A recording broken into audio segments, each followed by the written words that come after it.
नमस्कार दोस्तों, आप सभी का बहुत बहुत स्वागत है पीटीज आईएएस एकेडमी की करंट अफेयर और एडिटोरियल एनालिसिस सीरीज में। आज 22 जुलाई है और प्यारे दोस्तों, हम आ गए हैं हमारे सेशन 32 में, जिसमें आज हम 4 विषयों पर एडिटोरियल एनालिसिस प्रस्तुत करेंगे। तो आर वी ऑल सेट, शुरू किया जाए आज का काम। दोस्तों, ये सीरीज सभी गंभीर यूपीएससी और स्टेट पीएससी एस्पायरेंट्स के लिए है। अच्छे से इसको यूज करें, हम आपको शुभकामनाएं देते हैं। ये आज का हिंदू का अखबार है और इसमें ये 4 एडिटोरियल्स मैं कवर करने वाला हूं, आपके एग्जाम के लिए रेलेवेंट हैं। आइए आज का काम शुरू करें। हमारे सभी एग्जाम पेपर्स के प्रति एक नज़र बनी हुई है और कोशिश हो रही है कि अलग अलग तरीके से आपको हम इनपुट्स दे पाएं। सभी सीरीज और प्लेलिस्टों को फॉलो कीजिएगा। तो सेशन 32 का हमारा पहला एडिटोरियल आपके सामने है। ये प्रीलिम्स के लिए, GS2 के लिए, ऐसे के लिए काफ़ी यूजफुल हो सकता है। कोविड की मौतों पर संपूर्ण अनभिज्ञता जाहिर करना, टोटल डिनायल, उससे किसी का कोई लाभ होने वाला नहीं है, सरकार का भी नहीं। तो आखिर ऐसा क्यों? सवाल यह है कि how and who will count the Covid dead. Bharat में कोविड से जितने भी लोगों की मौतें हुई, उसके आंकड़ों में इतना जबरदस्त अंतर आ रहा है। सरकार के ऑफिशियल आंकड़े 4 से 4.5 लाख बताते हैं अभी तक कुल, और अनऑफिशियली भारत के ही अलग अलग डेटाबेसेस का इस्तेमाल करके अलग अलग विशेषज्ञ बोलते हैं कि भारत में अभी तक कोविड से 35 से 50 लाख मौतें हो चुकी हैं। मतलब 10 से 15 गुना फर्क इसमें आ रहा है और ये काफ़ी खतरनाक फर्क है। देखिए, हुआ ये कि जब कोविड यूरोप और यूएस में बहुत भयंकर तेजी से फैल रहा था, रनिंग रायट का मतलब होता है पूरी तरह अनियंत्रित हो जाना, उस वक्त हमारी स्वास्थ्य मिनिस्ट्री जो है, हेल्थ मिनिस्ट्री, स्वास्थ्य मंत्रालय, बार बार एक दावा कर रही थी कि भारत ने पर मिलियन डेथ रेट में दुनिया को एकदम पीछे छोड़ दिया है। लेकिन भारत एक ऐसा देश है जिसका आकार 1.3 बिलियन है। तो इसमें जब आप पर मिलियन डेथ रेट को देखते हैं तो आप ऐसे देशों के साथ तुलना कर रहे हैं जो आपसे आधे भी नहीं हैं। अमेरिका की कितनी आबादी है बताइए? 32.5 करोड़ के आसपास है। पूरे यूरोप की कितनी आबादी है बताइए? पूरे यूरोप की 50 करोड़। तो आप अपने से आधे से भी छोटों के साथ एक ऐसा मेट्रिक, एक ऐसा मापदंड इस्तेमाल कर रहे हैं जो शायद कंपेरेबल नहीं होगा।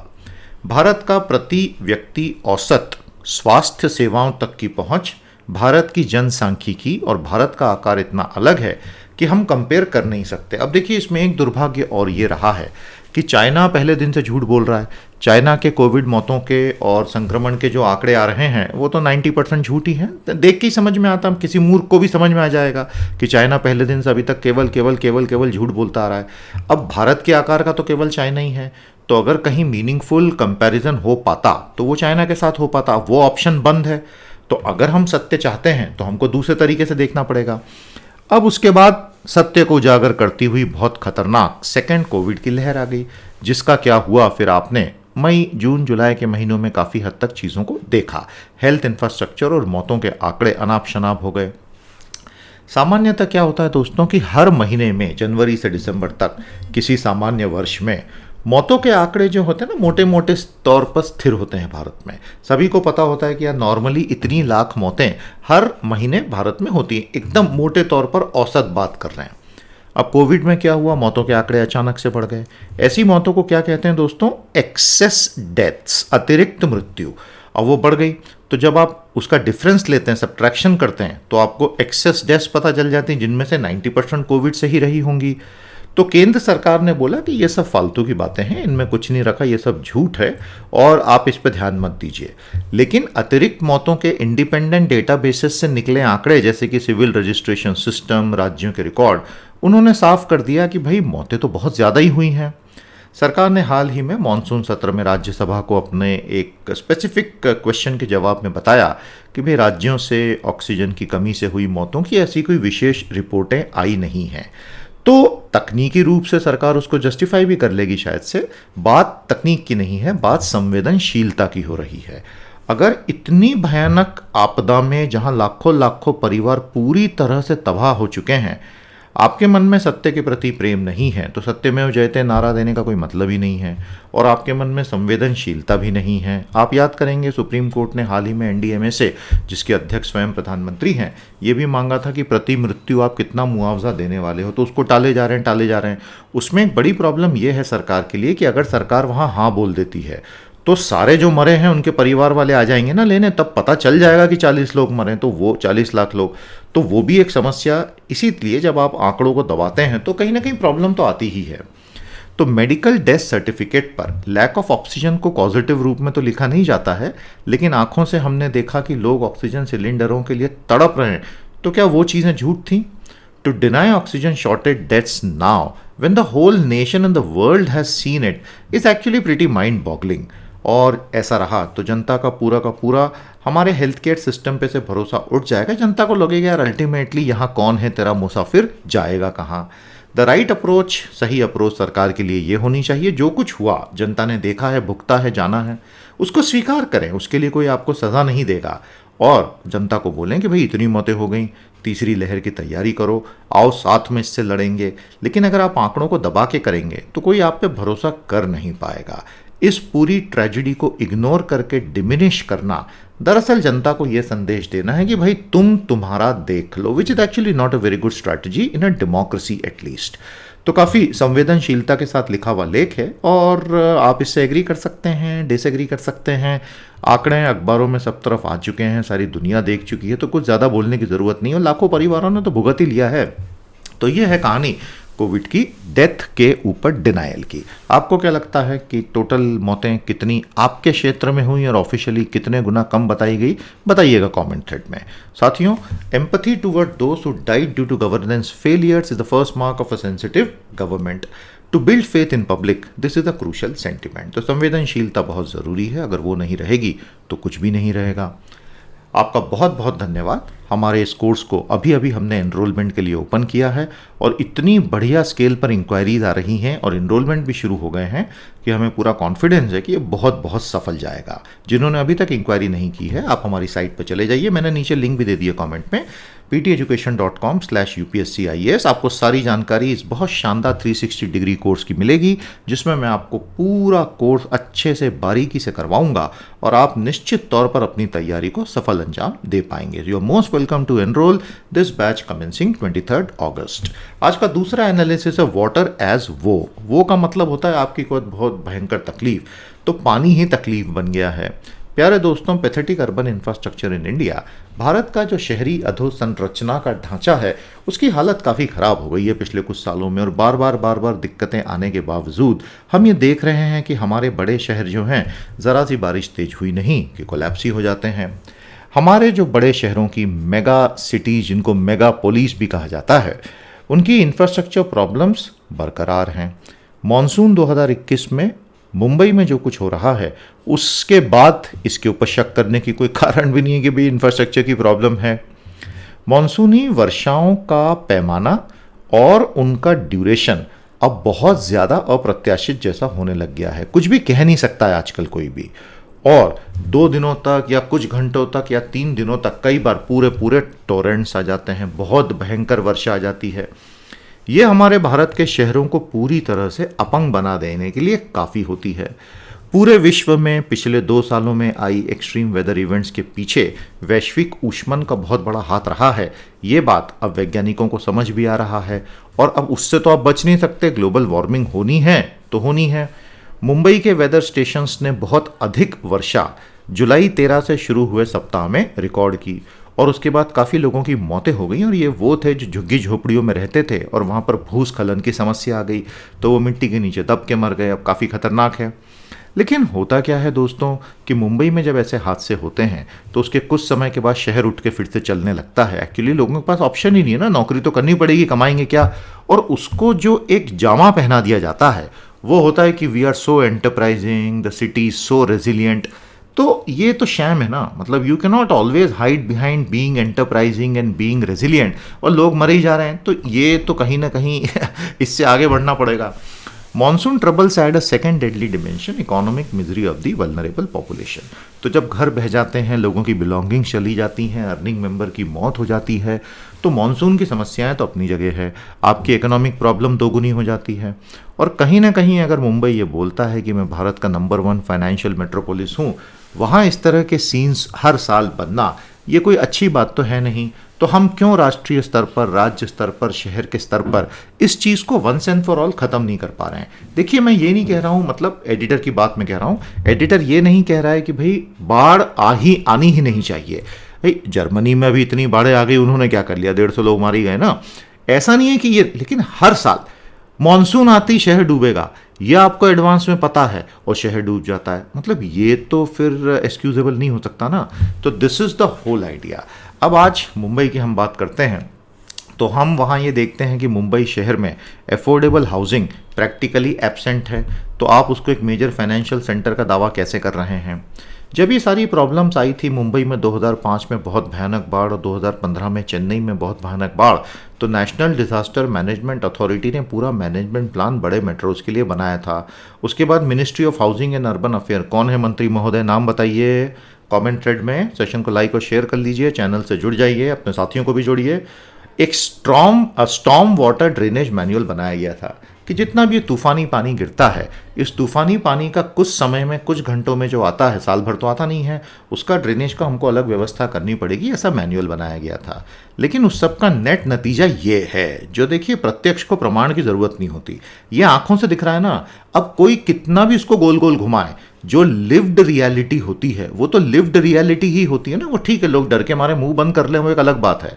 लेकिन अब प्रॉब्लम सारे बड़े शहरों के साथ, मुंबई के साथ भी, चेन्नई के साथ भी, कोलकाता के साथ भी, अपने अपने रिवर्स और लेक्स में इतना इंक्रोचमेंट कर डाला कि 12 मासी जो उसका बहाव था वो सब खत्म हो गया, जैसे मीठी नदी का, मुंबई का।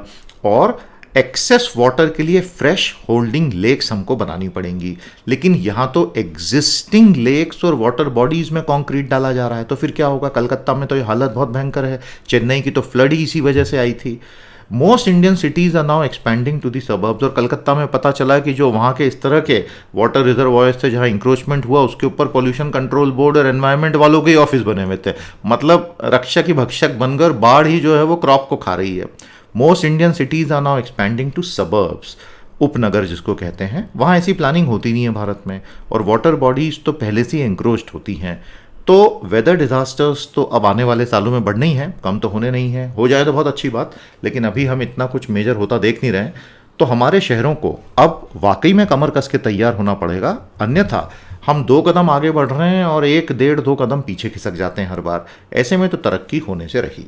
The local infrastructure mismanagement in large Indian cities is leading to devastating crumbling during heavy rains, and things aren't changing despite repeated problems. आ गया समझ में? आज का तीसरा लेख बहुत अच्छा लिखा है हैप्पी मैन जैकब ने। GS2 और 3 भी है, क्योंकि डिफेंस सिक्योरिटी भी इन्वॉल्व है। भारत को तालिबान के साथ बातचीत और इंगेजमेंट अब करना ही पड़ेगा, जबकि तालिबानी हम जानते हैं कि कट्टरपंथी आतंकवादी हैं और ऐसे समूहों का इस दुनिया में कोई स्थान नहीं होना चाहिए। लेकिन चक्कर यह है कि रियल पॉलिटिक के चलते, जियो स्ट्रेटेजिक आपकी पूरी मजबूरियों के चलते, आपने अगर अभी आंखें फेर ली तो आप आने वाले बहुत बहुत सालों तक अफगानिस्तान से हमेशा के लिए बाहर हो जाएंगे, जो आपके लिए बिल्कुल अच्छा नहीं होगा। जैसे जैसे तालिबान पूरे अफगानिस्तान में अपने टेंटेकल्स फैलाता चला गया है, सारी दुनिया को एक बात समझ में आ गई, और भारत को भी एक बात समझ में आ गई कि यहाँ तो खतरा बहुत बढ़ गया है। तो भारत ने पहला कदम क्या उठाया? फटाफट अपने कॉन्सुलेट्स में से अपने सैनिकों को भी निकाल लिया, आईटीबीपी वालों को, और अपने लोगों को भी निकाल लिया। 2 सबक एकदम क्लियर हैं। भारत को ये समझ में आ गया होगा कि पिछले कुछ सालों में केवल अब्दुल घनी की काबुल सरकार पर पूरा का पूरा भरोसा करना शायद 100% बहुत समझदारी का काम नहीं रहा हो, और तालिबान भारतीय एसेट्स के लिए एक रियल एंड प्रेजेंट डेंजर हैं, ये भी भारत को अब दिख गया है। भारत की पूरी अफगानिस्तान नीति, जिसने 1990s के बाद से ही तालिबान को पूरी तरह साइडलाइन कर दिया था। देखिए 70s तक कम्युनिस्टों का शासन था, उसके बाद मुजाहिदीन आए थे, और उसके बाद तालिबान आए थे, फिर उसके बाद 2002 में अमेरिका आया और सबको उखाड़ फेंका, और उसके बाद वहाँ पे डेमोक्रेटिक सरकार बनी थी। अफगानिस्तान का इतिहास ये है, बड़ा रक्त रंजित इतिहास है पिछले 40 सालों का।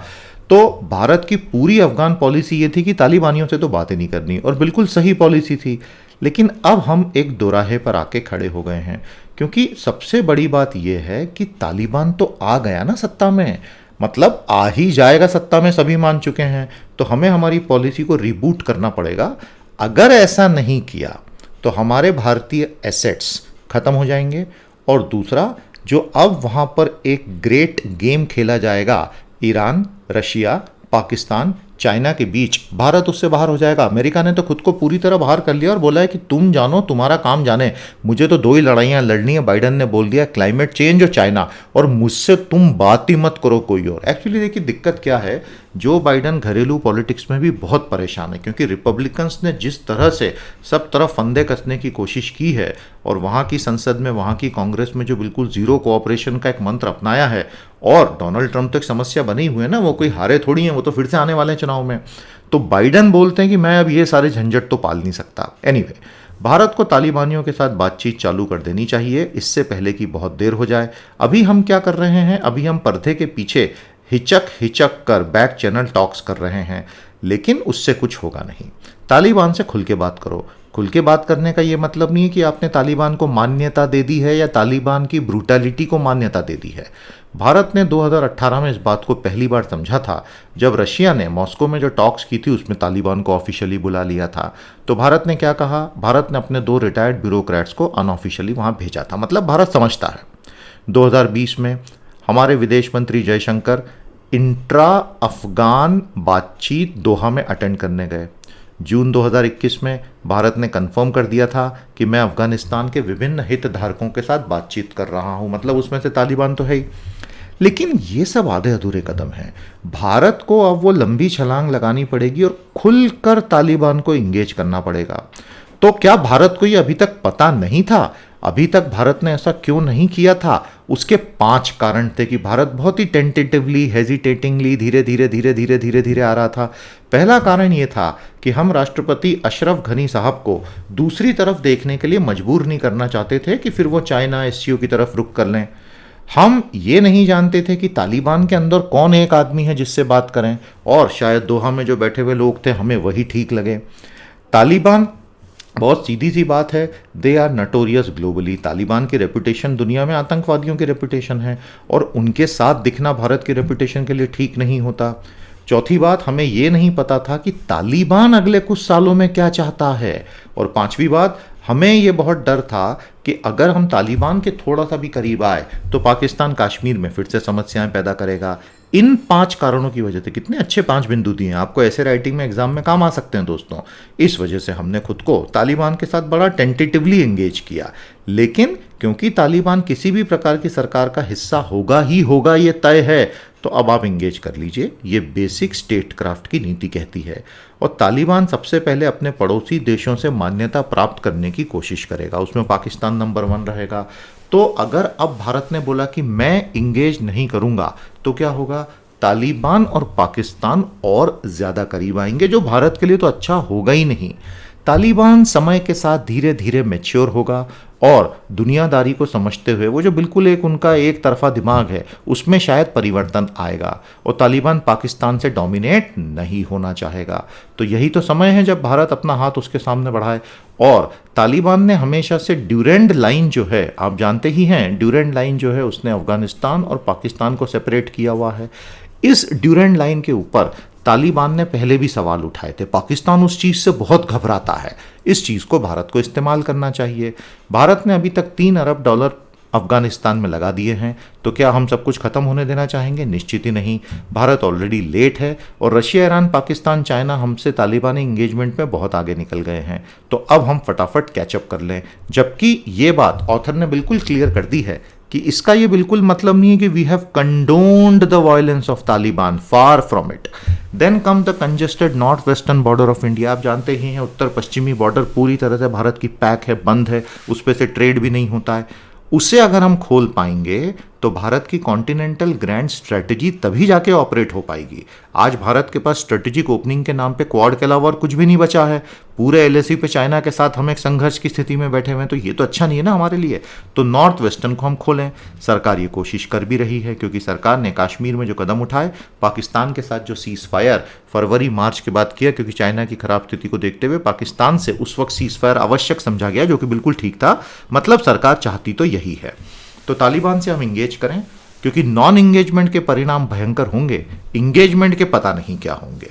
एक आदर्श विश्व में तालिबान तो शायद होता ही नहीं, लेकिन ये आदर्श विश्व नहीं है ना, और यहाँ वास्तविक कदमों से ही वास्तविक समाधान निकलेंगे। मज़ा आया आपको?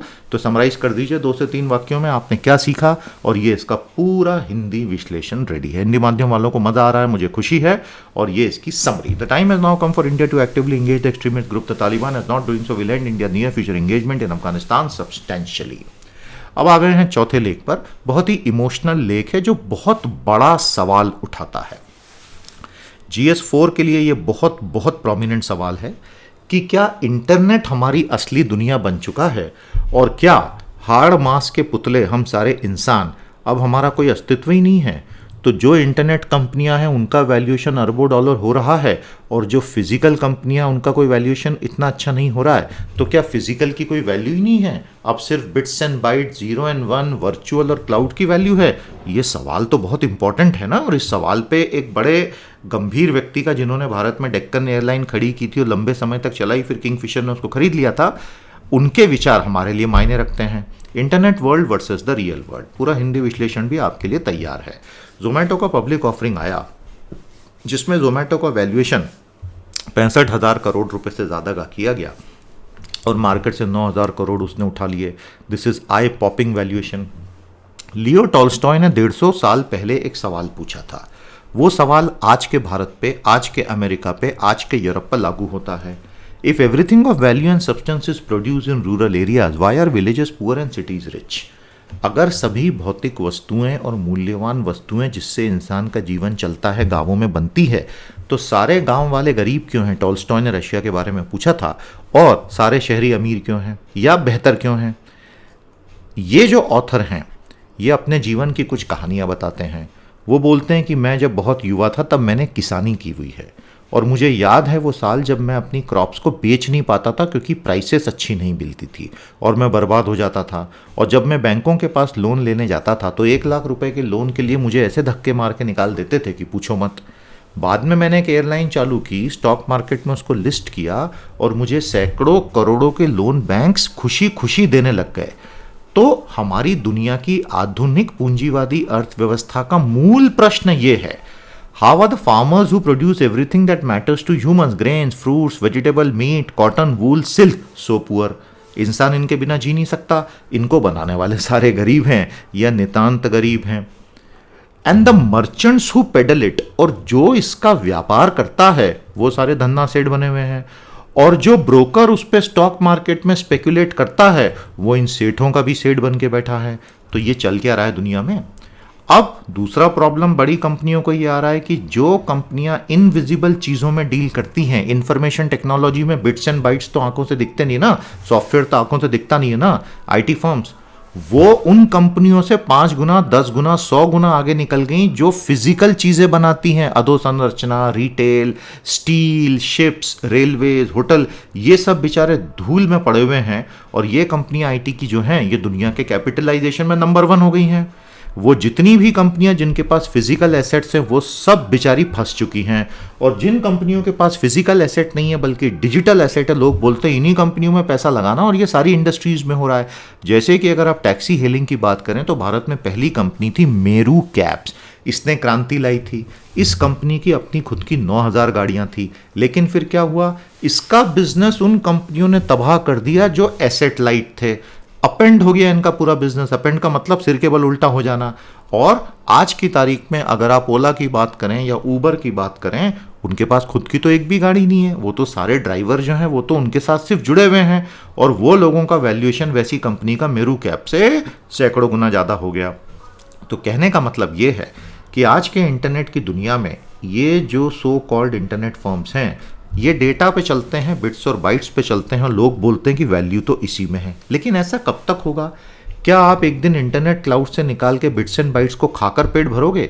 क्या लोग clothing, water, food, housing, transportation, electricity, hospital, flower, poetry and art के बिना जिंदा रह लेंगे?